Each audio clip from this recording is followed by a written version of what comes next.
dernière des sœurs de Nesle, Marie-Anne, veuve du marquis de la Tournelle, ne manqua pas d'être elle aussi convoitée par le roi. Cependant, la dame avait quelques exigences avant de se donner au souverain.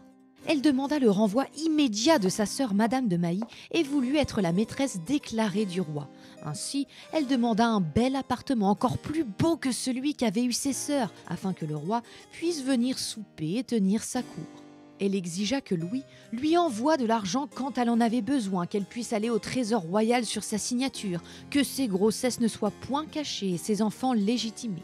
Monsieur de Luynes écrit à son propos.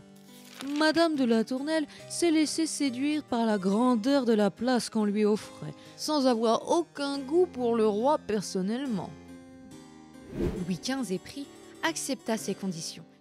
Il fit don du duché de Châteauroux à Madame de la Tournelle, où elle mène un train de vie semblable à celui d'une reine. Elle est toujours richement vêtue afin de rehausser l'éclat de sa beauté. Ses airs de supériorité la rendent de plus en plus insupportable à la cour, tandis que le roi cède à tous ses caprices.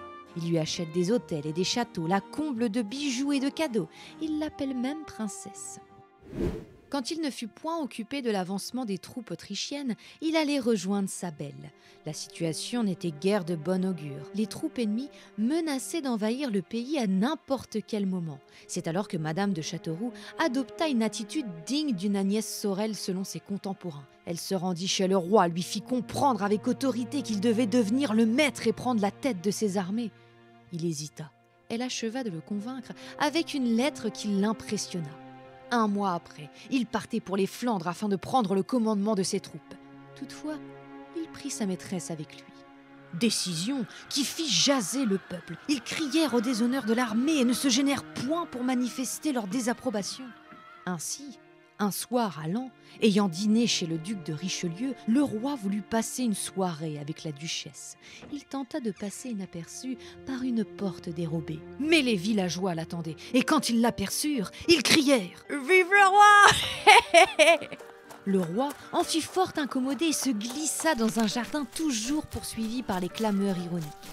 Lui fut poursuivi jusque dans une ruelle, et ce soir-là, la duchesse dut se résoudre à passer la nuit seule. Le roi, soucieux de ne point revivre une telle comédie, prit des précautions dans les autres villes de Flandre. Mais à Metz, la situation fut plus délicate.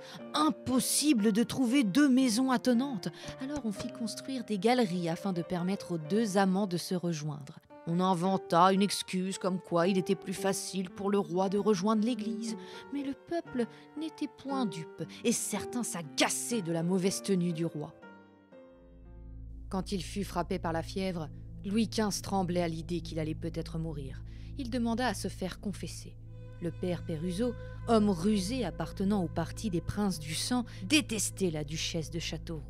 Il vit là une occasion de chasser la favorite et passa à l'attaque. Aidé par son compère, l'évêque de Soissons, les 2 hommes se succédèrent au chevet du roi, dont l'état empirait.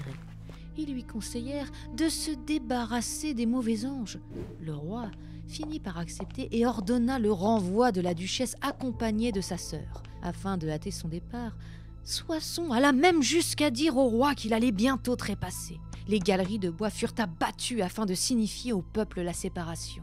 Le parti des princes avait ameuté la ville contre la duchesse si bien que personne ne voulait lui prêter de voiture afin de se soustraire à l'indignation du peuple. Un seul homme, le maréchal de Belle-Île, se souvenant des services rendus et craignant qu'elles ne fussent lapidées, leur prêta un carrosse. Les 2 femmes se précipitèrent à l'intérieur afin d'échapper à la haine de la foule. Hélas, leur fuite fut ponctuée de menaces et d'insultes. On leur jetait des pierres, des seaux et même des pots de chambre remplis d'urine. Dans une autre ville, si l'un des connétables n'était point intervenu, les habitants auraient mis en pièces le carrosse. Le peuple, furieux, la rendait même responsable de la maladie du roi, et on chantait les pires horreurs sur la duchesse. Quand le roi fut de nouveau sur pied et qu'il regagna Paris, il ne pensait qu'à sa chère duchesse. Il lui demanda de revenir à Versailles. Seulement, la dame posa de nouveau ses conditions. Elle exigea l'exil du père Peruzot, de l'évêque de Soissons et d'autres personnalités. Le roi, ayant furieusement envie de sa dame, accepta. Elle regagna Versailles toute puissante, où elle régna presque en demi-reine.